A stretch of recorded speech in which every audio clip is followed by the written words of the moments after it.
Hello' মই দিব্যজ্যোতি চেতিয়া মই আপোনালোকৰ সকলোকে এনডি আছাম চেনেললৈ স্বাগতম জনাইছোঁ। আজি মই যিটো টপিকৰ বিষয়ে আপোনালোকৰ লগত আলোচনা কৰিছোঁ এই টপিকটোৰ বিষয়ে আলোচনা কৰিবৰ বাবে বিশেষ মন নাছিলে, কিন্তু বন্ধুৰ তাগিদাত আৰু মেছেজৰ বাবে এই বিষয়টো আপোনালোকৰ লগত শ্বেয়াৰ কৰিবলৈ ওলালোঁ।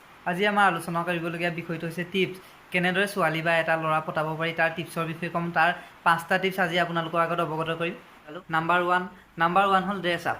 আপোনালোকে জানে যে first impression is the last impression.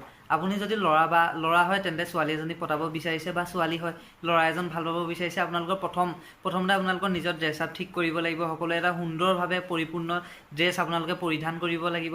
তেনেদৰে আপুনি এজন ব্যক্তিয়ে আন এজন ব্যক্তিক আকৰ্ষণ কৰিব পাৰিব।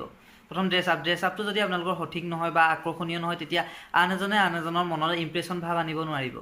নাম্বাৰ 2, আপুনি ল'ৰা বা ছোৱালী পটোৱাৰ দ্বিতীয় টিপছটো হৈছে আপুনি আপোনাৰ কাইণ্ড হাৰ্টেড হ'ব লাগিব, আপুনি অনেষ্ট হ'ব লাগিব, আৰু আপুনি ৰেচপেক্টফুল পাৰ্চন হ'ব লাগিব। আপুনি আন এজনক সন্মান প্ৰদান কৰিব পাৰিব লাগিব, আৰু সকলো কথা শ্বেয়াৰ কৰিব পাৰিব লাগিব, সঁচা কথা ক'ব পাৰিব লাগিব, আৰু আপোনাৰ ব্যৱহাৰ ভাল হ'ব লাগিব। কথাতে কয় যে আপোনাৰ ব্যৱহাৰে আপোনাৰ পৰিচয়, এই ৰুলটো ফ'ল' কৰিব লাগিব। যদি আপুনি কৰিবলৈ সক্ষম হয় তেতিয়া আপুনি আন এজনক পটাবলৈ সক্ষম হ'ব, ছোৱালীয়ে ল'ৰা এজনক পটাবলৈ সক্ষম হ'ব, বা ল'ৰাটোৱে ছোৱালী এজনীক ভাল পাবলৈ বা পটাবলৈ সক্ষম হ'ব।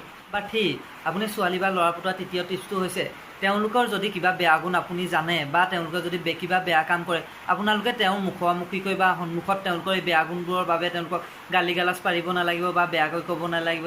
তেওঁ অন্তৰত তেতিয়া বহুত দুখ পাব। কিন্তু যদি আপুনি সেইটো কাম নকৰে, তেতিয়া আপোনালোকৰ বহুত সম্ভাৱনা বাঢ়ি যাব ছোৱালীজনী পটোৱা বা ল'ৰাটোক পটোৱাৰ ক্ষেত্ৰত। আপোনালোকে কেতিয়াও ল'ৰাটো বা ছোৱালীজনীৰ আগত তাইৰ বেয়া অভ্যাসবোৰ আপোনালোকে প্ৰকাশ কৰিব নোৱাৰিব।